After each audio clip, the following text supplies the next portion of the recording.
제일 처음에 와서 놀랐던 게 나 덜게이트라 하니까 뭐 이제 탈북민이 들어가는 직장이니까 조금 우습게 봤어요. 우리 같은 거는 뭐 직장을 소개시켜줘도 또 허술한 그런 데 보내겠지 하고 딱 갔어요. 그 시간이잖아요. 승용차들 있잖아요. 쫙쫙쫙 와가지고 쭉쫙 서는 거예요. 주차장에. 고객들이 갑자기 왜 주차장에 이렇게 들어오지? 이렇게 딱 봤더니 근무하는 언니들 있잖아요. 차를 타고 착착착착 와가지고 있잖아요. 착착 순서대로 와가지고 쭉 들어오는 거예요. 갑자기 가슴이 뿌듯해지는 거예요. 와, 내가 이런 사람들하고 같이 근무하는구나. 허술한 사람들이 아니구나. 사다했다는 건 부자겠구나. 그래서 이제 부자들과 같이 나도 어울리면서 근무를 하는구나. 이렇게 생각했는데 이제 2달 만에 나도 그랬는데 한국에 오니까 나는 이제는 이제 더 바랄 게 없는 이런 상황이 돼버리고 그 다음에 아들 생각이 나는 거예요. 그래서 맨 처음에 내가 이제 집을 그렇게 좋은 집 받았지. 난 이제 회사 나가 들어가면 일이랑 하면 얼마든지 애들을 키울 수 있을 것 같은 거예요. 그래서 내가 애를 달라했어요. 그때가 우리 애가 이제 7살이었어요. 그래서 그 아들을 보내줘라. 돈 5만 원 내래요.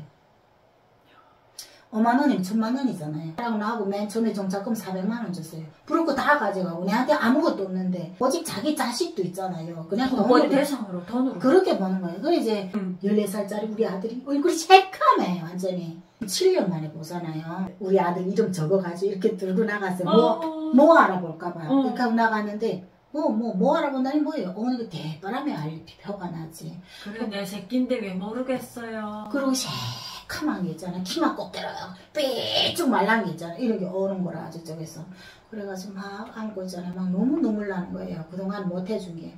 그래가지고 이제 데리고 들어왔어요. 집에 딱 들어왔을 때 제일 처음 중국에 그런 데서 살다가 엄마 집에 딱 들어오니까 뭐래요 애가? 밥을 3그릇을 먹더라고요. 그렇게 하고 내가 그쪽에서 살다 보니까 라면도 없잖아요. 그래가지고 우리 아들한테 막 먹고 싶은 것들 막 그 라면도 여러 가지 종류별로 해서 꽉 쌓아놨어요. 좋은데 투정이 시작되는 거예요. 어떤 투정이냐면 왜 나를 버리고 왔냐고. 엄마하고 누나만 왔나? 이렇게 하는 거예요. 그래서 내가 차분하게 이렇게 얘기를 해야 되는데 내가 중국말을 잘 못해요. 그래서 이걸 어떻게 설명을 해야 돼요? 그래서 여기 중국 선생님이 하나 있어요. 그래서 그 선생님 불러다가 선생님 좀 얘기해 주라. 이렇게 너네 집에서 그렇게 누나하고 엄마를 눈 아래로 보고 이제 막 하여가 그런 말 중국말 할 수 있는 거 내가 최대로 할 수 있는 거 아이한테 설명을 해줬어요. 그래도 안 되더라고요. 근데 그 아이를 데려오면 또 우리 아저씨하고 또 이혼할 뻔했잖아요. 저 순한 아저씨가 받아들이지 못하는 거예요. 북한애라면 할 수 없겠지만 제 아버지가 다 있고 가족 친척들이 다 있는데 왜 그 아이를 굳이 데려오려고 하냐고 하면서. 근데 또 내 마음은 안 그렇잖아요. 마음은 안 그렇지. 중국이라는 땅이랑 그렇게 열악하고 중국이란 땅이 열악한 게 아니라 그 집안이 환경이 그런데 환경이 그렇고 정말 쉽게 말해 라면도 편안히 못 먹는 그런 아이를 거기다 두고 온 애미 마음이 얼마나 속상해요. 그리고 새끼는 엄마 품에서 커야지. 엄마 된 심정에서 또 그렇기도 하고 나는 또 우리 딸을 생각한 거예요. 이 우리 아저씨랑 또 가족이라고 내 주변에 있기는 있지만 해도 그래도 정말 제 동생이랑 이렇게 좀 잘 지내면서 의지해서 내가 어느 날 또 혹시 뭐 어떤 일이 있더라도 저들끼리 이렇게 살면 안 좋겠나 이래 싶어가지고 그래서 더 데려왔거든요. 근데 우리 아저씨가 안 된다 해가지고 알았어요. 그럼 난 나가겠다. 나도 내 집이 있으니까 나가겠다. 막 이렇게까지 나갔댔어요. 근데 그렇게 하다가 내 고집을 꺾지 못하니까 우리 아저씨가 받아들였잖아요. 근데 그것도 감사한 거예요. 아니 난 너무 웃기는 게 있잖아요. 반대하던 게 있잖아요. 하루는 있잖아요. 우리 아들한테다가 뭐 휴대폰을 뭐 이렇게 하던 게 있잖아요. 우리 아들한테가 이렇게 쭉 떼는 거예요. 번역 어플인 거예요. 진짜? 나는 생각지도 못했는데. 그 언니도 그렇게 하면 되겠구나. 선생님께 딱 번역시키지 말고. 아니 그건 너무 웃겨. 우리 아저씨가 너무 웃기지 않아요? 번역하는 거 보세요. 내 말이 중국 노래를 배우더라고요. 그래서 저기 웬일이야 왜 중국 노래 배워? 서진이한테 불러주려고. 그건 가족이라는 거예요. 그런 것 같아요. 그리고 지금 있잖아요. 자가 이제 우리 아씨만 보게 되면 이제 우리 어디 놀러 가잖아요. 우리 딸 나 이렇게 4명이서 어디를 놀러 가게 되면 우리 아씨들만 쫓아다녀요. 누나하고 나한테는 안 쫓아다녀요. 그렇게 하면서 이제 막 진짜 가족이 엎치락뒤치락 해가지고 가족이 돼가지고 지금은 그냥 평범한 가족이 됐어요. 이게 사람이 서로가 살아온 환경이 다른데 어느 날 갑자기 받아들인다는 거는 그 누구라도 힘들 거예요. 이해를 하죠. 예, 그거를 어떻게 겪어내는가에 따라서 예, 지금처럼 좋은 가족이 만들어지는 건데 야, 그러면 그 아들은 뭐래요? 지금 중국에서의 삶과 대한민국에 와서 이 삶을 얘기를 하게 되면 대한민국이 많이 좋다 그래요? 참 못된 게 못됐어요. 애를 윽박 지르는 게 중국에 가! 막 이렇게 욕했어요.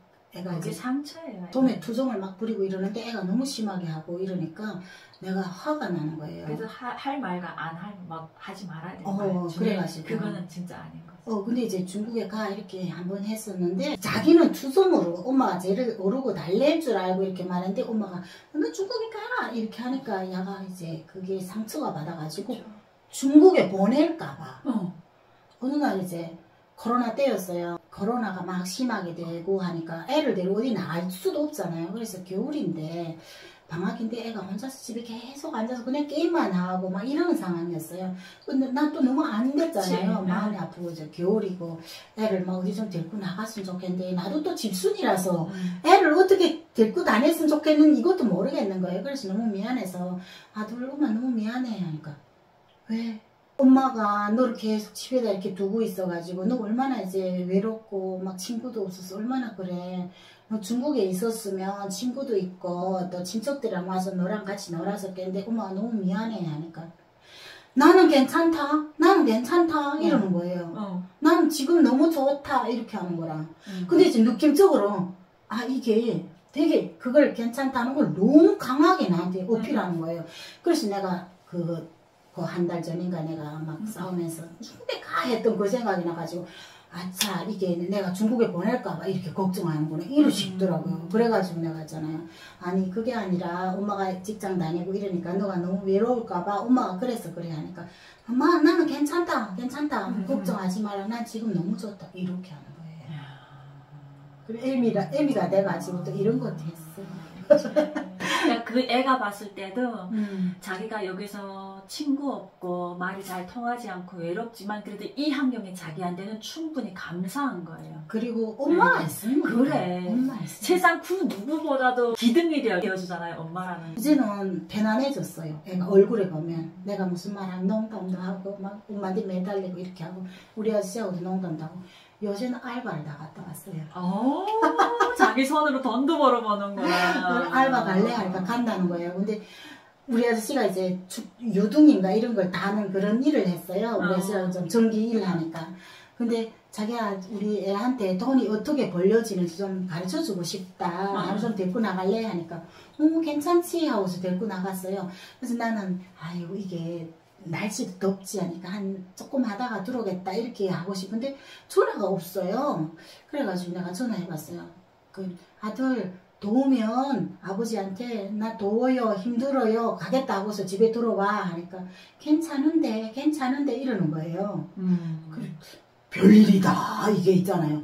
그 하루 동안 꼭 거기서 알바를 했어요. 근데 너무 뿌듯한 거예요. 그렇죠. 그래서 내가 우리 아저씨한테다가 자기야 애 알바하는 거 사진 좀 찍어보내 이렇게 2장을 찍어보냈는데 너무 열심히 하는데다가 나는 왜 그렇게 뿌듯해요. 다 잘해온 것 같은 게 있잖아요. 그래가지고 내가 지금은 나는 이제 북한, 중국, 한국 이렇게 와가지고 새끼들을 거느리고 있는데 나보고서 사람들이 이렇게 물어보잖아요. 한국에 온 중에 제일 행복하고 이런 게 뭐냐고 하면은 나는 정말 돈을 위해서 엄청 열심히 노력을 하는데 돈이라는 게 이제 결국은 자식들한테 정말 일전 한결에도 돈 남기고 싶어 하는 거잖아요. 근데 이제 지금 생각해 보니까 자기네 줄로 나가 벌어. 그러면 나는 지금만 아이들을 위해서 이렇게 애써주면 되는 거고 지금 제일 뿌듯한 게 있잖아요. 나한테는 정말 큰 재산이 있구나. 아들딸이. 나 그러니까 그게 더 이제는 뭐 바랄 게 없는 것 같아요. 톨게이트 있으면 하루에도 수만 대가 왔다 갔다 하잖아요. 그렇죠. 비교할 만한 데에다 비교를 해야지. 그리고 평양에 나는 있어봐가지고 차들도 이제 좀 눈여기는 하고 왔잖아요. 이렇게까지 마늘이라고 난 상상도 못하고 그럼 난 서울에 가면은 세상에 이게 무슨 차가 이렇게 많냐. 제일 처음에 와서 놀랐던 게 나 덜게이트라 하니까 뭐 이제 탈북민이 들어가는 직장이니까 조금 우습게 봤어요. 우리 같은 거는 뭐 직장을 소개시켜줘도 허술한 그런 데 보내겠지 하고 딱 갔어요. 근데 그때 나는 차가 없었어요. 맨 처음이니까. 딱 들어갔는데 출근 시간이잖아요. 승용차들 있잖아요. 쫙쫙쫙 와가지고 쭉쫙 서는 거예요. 주차장에. 뭐 이게 지금이야. 고객들이 갑자기 왜 주차장에 이렇게 들어오지? 이렇게 딱 봤더니 근무하는 언니들 있잖아요. 차를 타고 착착착착 와가지고 있잖아요. 착착 순서대로 와가지고 쭉 들어오는 거예요. 갑자기 가슴이 뿌듯해지는 거예요.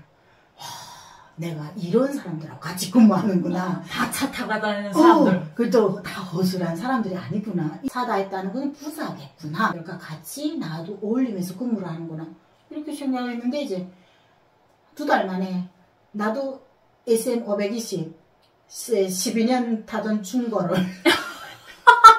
470만에 나도 산 거예요. 진짜. 나도 어깨 뻥이 들어가는 거예요. 차 있는 여자잖아요. 그 다음에 있잖아요.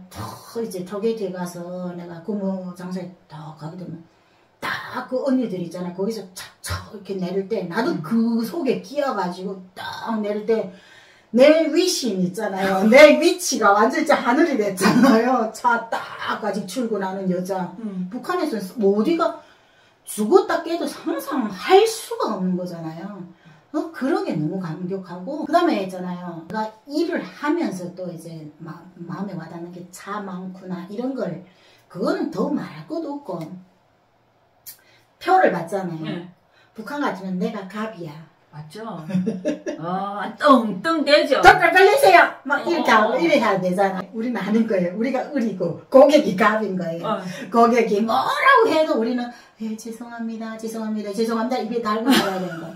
나는 그게 이해가 안 갔어요. 북한에서 온 나는. 그래갖고 내가 왜 죄송해야 되는데 그 언니들이 막 죄송합니다. 죄송합니다. 언니가 왜 죄송해요? 언니가 뭘 잘못해 죄송해요? 하면은 여기는 원래 그런 거야. 그게 봉사정신이고 이제 근무자의 태도인데 그걸 내가 이해를 하는데 시간이 좀 걸렸어요. 그쵸. 엄청 시간이 걸렸어요. 북한의 봉사정신, 북한도 봉사정신이란 말 많이 하잖아요. 인민을 위하여 봉사함. 네. 봉사함 해가지고 봉사정신을 발휘하라고 그러는데 근데 그건 그 봉사정신은 없어. 인민들한테 갑질하는 거였어요. 갑질하는 거였어요. 그래갖고 나는 당연히 내가 돈을 받는데 내가 이 사람들한테 뭘 잘못해서 이 사람들한테 죄송하다고 하지? 이걸 나는 그 원리를 내가 몰랐어요. 근데 이제 회사에서 계속 교육을 주는 게 고객을 처음에는 갑이다 이렇게 하다 지금 가족처럼 섬겨라.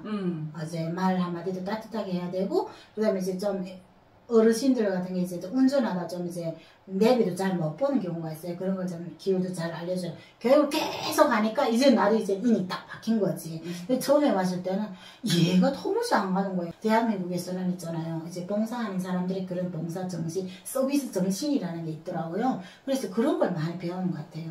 그리고 또 이제 대한민국에 와가지고 내가 언니들한테서 알뜰하게 사는 방법을 배워요. 어떤 게 있냐면 나는 한국까지 와서는 그렇게 구질구질하게 살고 싶지는 않다. 약간 마인드가 이랬어요. 그래가지고 진짜 신발도 다른 언니가 뭘 신으면 그거 보고 신고 싶고 그리고 또 무슨 이런 쇼핑 같은 데서 나면 보고 신고 싶으면 또 사 신고 이랬는데 여기 딱 왔더니 있잖아요. 저기 또 언니들이 시축이 이렇게 나달나달 해줬잖아요. 해줘가지고 그걸 그냥 신고 다니는 거예요. 그걸 보는 순간에 이 사람들이 이렇게 알뜰하게 살고 있는데 나는 저쪽 북한에서 왔잖아요. 아무것도 없는 게 나는 그냥 엔간하면은 또 버리고 또 새 거 살려고 하고 이거는 아니다 싶은 거예요. 그런 걸 내가 배우고 있어요. 대한민국은 있는 사람일수록 과시를 안 하고 맞아요. 또 겸손하고 네. 그런 거는 우리가 진짜 배워야 될 거예요. 우리가 저쪽에서 쉽게 말해가지고 여기 사람이 되어가는 과정이 정말 쉽지 않은 것 같아요. 그리고 여기 사람들은 충분히 언제든지 돈만 있으면 가질 수 있다는 이걸 알잖아요. 근데 우리는 맞아요. 거기서 돈이 있어도 가질 수 없었던 게 많았기 때문에 여기 오니까 뭔가 새롭고 그걸 하고 싶고 그걸 하게 되면 뭔가 보여주고 싶었던 이러한 욕망이 차올랐기 때문에 처음에 그랬다면 이제는 대한민국 사회를 살면서 점점 대한민국 사람화가 돼가는 거예요. 오늘은 또 우리 예령TV와 함께 긴 시간 동안 북한에서의 삶과 그리고 정말 그 자신의 재산과 같은 아이들을 대한민국 자유의 땅까지 데려올 때 그 정말 많았던 그러한 수많은 이야기들을 나눠봤는데 우리 구독자님들 마지막으로 또 우리 예령TV 많이 가서 구독, 좋아요 꼭 눌러주시고요. 정말 열심히 자식들을 위해서 살아가고 또 자기를 위해서 최선으로 다해서 살아가는 우리 예령 언니 많은 응원 부탁드리겠습니다. 여러분 고맙습니다. 감사합니다.